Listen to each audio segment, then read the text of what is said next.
Assalamualaikum warahmatullahi wabarakatuh. Perkenalkan, nama saya Irfanus Mubarok. Saya adalah guru pendidikan agama Islam yang berada di SMK Kesehatan Hidayah Medika, Kota Tasikmalaya, Jawa Barat. Pada kesempatan hari ini kita akan belajar bab 4, yaitu saling menasehati dalam Islam, yang mana yang akan kita pelajari yaitu pengertian, perbedaan, dan dalil tentang khutbah, tabligh, dan dakwah. Ini merupakan sebuah pelajaran dari pelajaran pendidikan agama Islam dan budi pekerti untuk kelas 11. Untuk selanjutnya, kita akan mengenali pengertian khutbah, tabligh, dan dakwah, yang mana khutbah, tabligh, dan dakwah secara bahasa ini mempunyai kesamaan dalam arti, tetapi kalau kita kaji lebih dalam, terdapat perbedaan dari makna masing-masing antara khutbah, tabligh, dan dakwah, yang mana definisi khutbah menurut bahasa adalah memberi nasihat dalam kegiatan ibadah seperti sholat, baik itu sholat Jumat, sholat Idul Fitri, Idul Adha, atau sholat yang lainnya. Sedangkan khutbah menurut istilah adalah kegiatan ceramah kepada sejumlah orang Islam, tentunya dengan syarat dan rukun tertentu yang berkaitan langsung dengan keabsahan atau kesunahan dalam ibadah. Dalam artian, khutbah ketika dilaksanakan dalam suatu kegiatan ibadah ini menyangkut tentang keabsahan atau kesahan dalam pelaksanaan ibadah. Contohnya seperti sholat Jumat. Ketika kita melaksanakan sholat Jumat, maka kegiatan khutbah adalah sesuatu yang fardu, adalah sesuatu yang rukun. Artinya dalam kegiatan sholat Jumat, apabila khutbahnya tidak dilaksanakan, maka sholat Jumatnya ini tidak sah. Kemudian kedua ada tabligh. Tabligh menurut bahasa itu artinya menyampaikan, memberitahukan dengan lisan. Sedangkan tabligh menurut istilah adalah kegiatan menyampaikan pesan Allah Subhanahu wa taala baik secara lisan kepada satu orang Islam atau lebih untuk diketahui dan diamalkan isinya. Sedangkan dakwah menurut bahasa artinya memanggil, menyeru, mengajak seseorang pada suatu hal. Sedangkan dakwah menurut istilah adalah kegiatan mengajak orang lain, seseorang atau lebih ke jalan Allah Subhanahu wa taala secara lisan dan perbuatan. Kemudian dari khutbah, tabligh, dan dakwah ini terdapat perbedaan.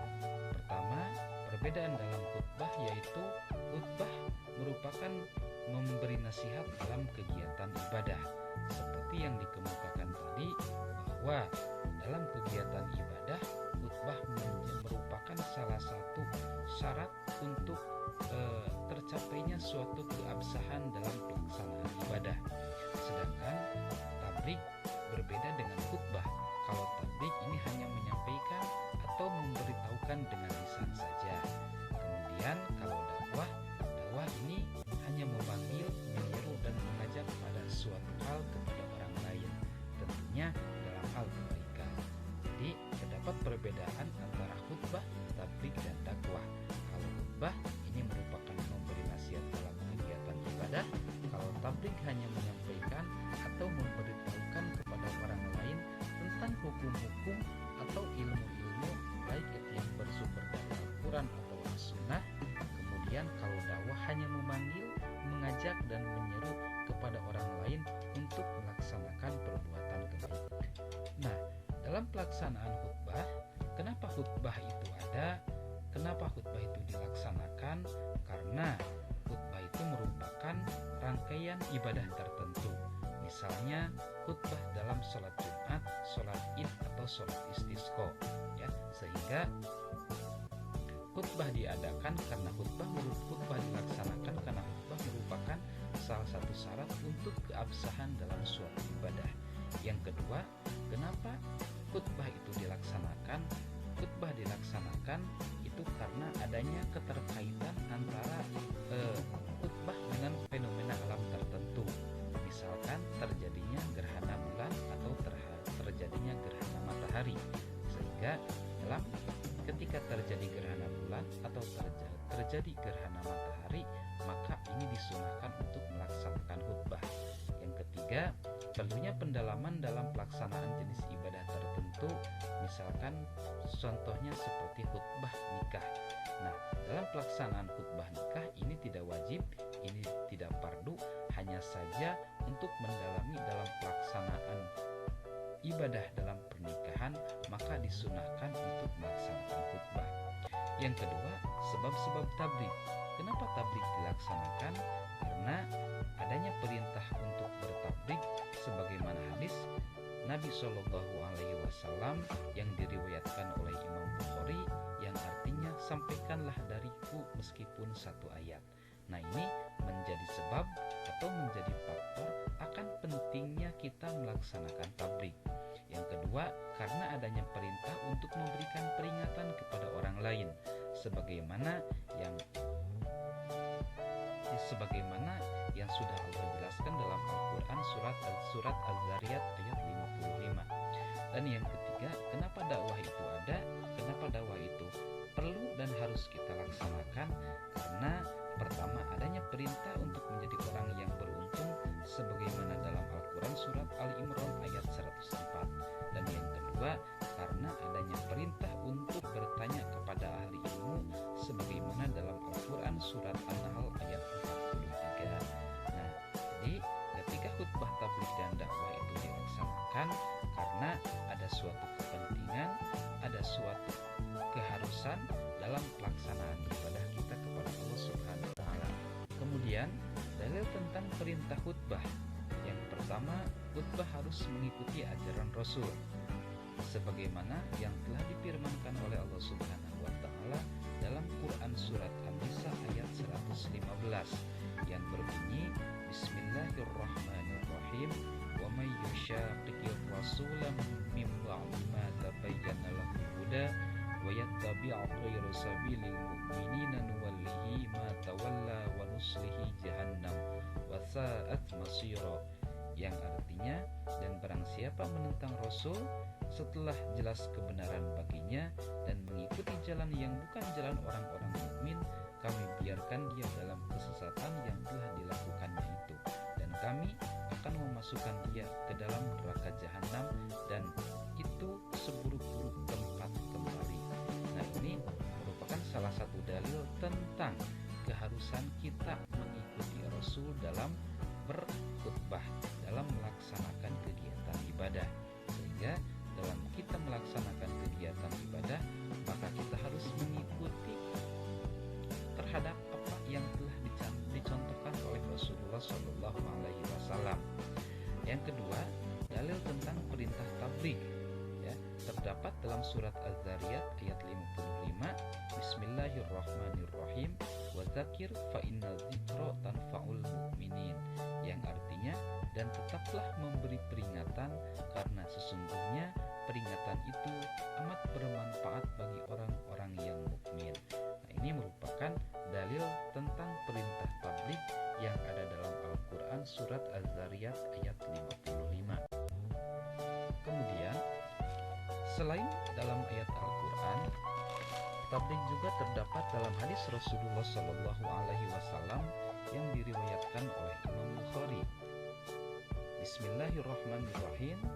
An Abdillah bin Amr anna Nabiyya sallallahu alaihi wasallam qala ballighu anni walau ayah wa haditsu an bani Israil wala kharaja wa man kadzaba alayya muta'ammidan falyatabawwa maq'adahu minan nar.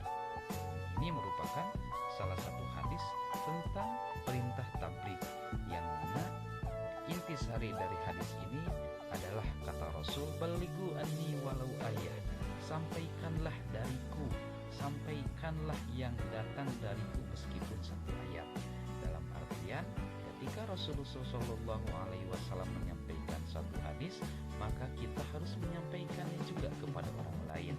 Nah, ini merupakan pentingnya kita bertabligh kepada orang lain, pentingnya kita menyampaikan tentang hukum-hukum Allah, hukum-hukum yang telah dibawa oleh Rasulullah SAW, sehingga kita diwajibkan untuk menyampaikannya kepada orang lain.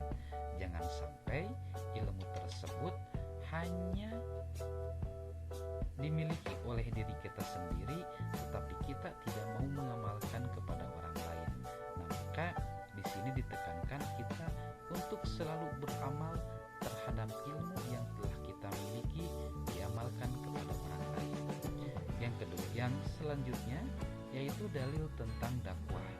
Pertama, terdapat dalam Quran surat An-Nahl ayat 125 yang berbunyi, Bismillahirrahmanirrahim, Ud'u ila sabili rabbika bil hikmati wal mau'izatil hasanah wajadilhum billati hiya ahsan inna rabbaka huwa a'lamu biman dhalla an sabilihi wa huwa a'lamu bil muhtadin.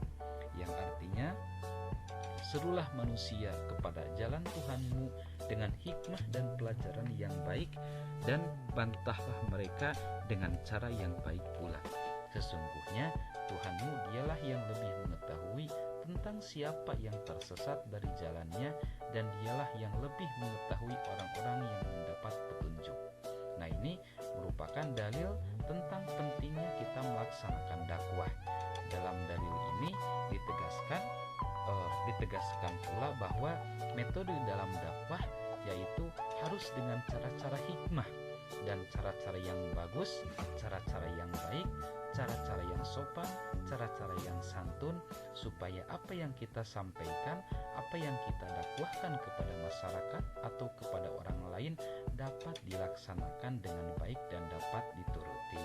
Tentunya salah satunya dengan metode harus hikmah. Hikmah yaitu dengan tata cara bertutur kata yang baik, dan wal mau'izatil hasanah, pelajaran yang baik, dan bantahlah mereka dengan cara-cara yang baik. Apabila terdapat permasalahan, apabila terdapat perbedaan, maka cara penyelesaiannya pun kita harus menggunakan cara-cara yang baik pula.